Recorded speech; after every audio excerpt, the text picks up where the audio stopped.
Se você ainda está se perguntando se é verdade, a resposta é sim.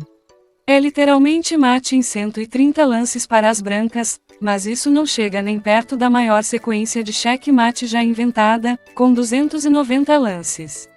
E aliás o Stockfish em sua maior profundidade não encontra a solução, e diz que a posição está empatada, porque não enxerga tantos lances à frente assim e também não considera que realmente exista alguma maneira das brancas ganharem com tanto pouco material. Entretanto, apesar de que as pretas estão com 27 pontos de material à nossa frente, percebemos que isso não é grande coisa, porque, se repararmos bem, uma torre está trancada, 2 cavalos estão meio parados na primeira fileira, e todos os 8 peões estão posicionados de maneira incomum, e portanto nenhuma peça está ativa nos ameaçando algo, mas também não é por isso que devemos permitir uma reorganização delas. Existem 3 recursos que podemos usar como fonte de iniciativa, que são os cheques na primeira fileira, as cravadas na diagonal ao rei, e as ameaças de mate em B2. Outro ponto fundamental para entender a posição é a torre de C2, que teremos de deixá-la escrava de defender as nossas ameaças com a dama.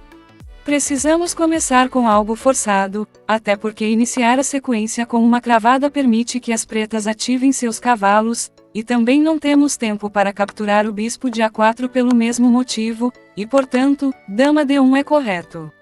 Estamos forçando torre C1, e relembrando, essa torre é a defensora essencial do rei adversário e sempre ficará por perto dele.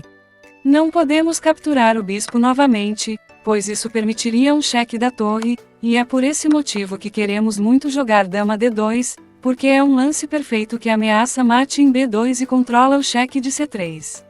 Dama E2 falha porque justamente permite esse cheque e afasta nosso rei. Então, já que o cavalo de F1 controla a casa de D2, precisamos tirá-lo dali, usando a diagonal disponível para dar um cheque e capturá-lo depois que a torre se move. É importante dizer que tapar com o bispo resulta em dama C3, com cheque-mate imparável.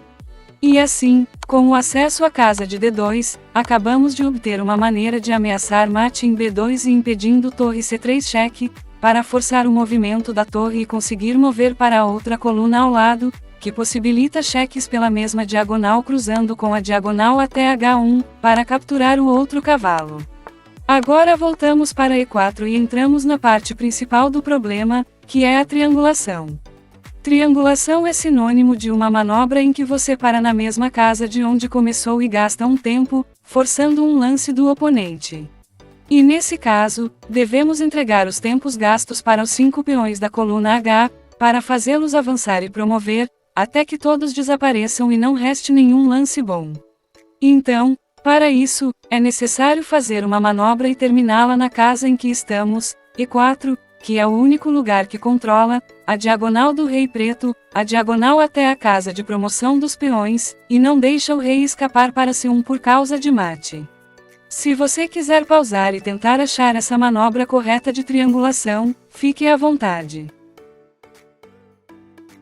Bem, precisamos utilizar a casa de D2 como uma ponte para posicionar a dama em D3 na cravada da torre e ir para E4, e agora as negras são forçadas completamente a mover seus peões sempre que chegarmos nessa posição-chave. Qualquer lance de bispo desprotege a casa de B3, permitindo as manobras necessárias para alcançar essa casa e dar mate, portanto, depois de avançar o peão para H2, as pretas ficam sendo obrigadas a sempre se defender das nossas ameaças, e isso se torna um ciclo, e só termina quando não houver mais peões. Aqui durante a sequência o peão de A7 pode ser avançado também, mas não muda muita coisa se ele for movido cedo ou tarde.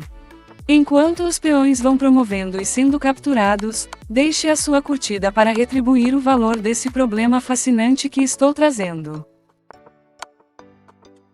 Já vai acabar, não se preocupe. E então, depois de todos os avanços, botamos nossa dama na diagonal de novo para ir até E4, agora criando um zigue-zague. Ou seja, só restam para as pretas lances ruins. No caso, apenas lances de bispo, que perdem facilmente, porque, como eu já disse, ele controlava a casa de B3.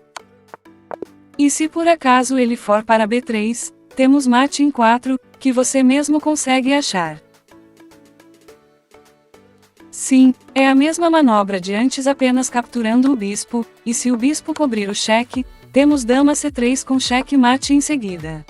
Pode conferir a lista de lances, foram 130, mas isso não é nada impressionante se compararmos com o problema de mate em 290, criado pelo mesmo compositor em 1922. Não deixe de se inscrever no canal, até mais!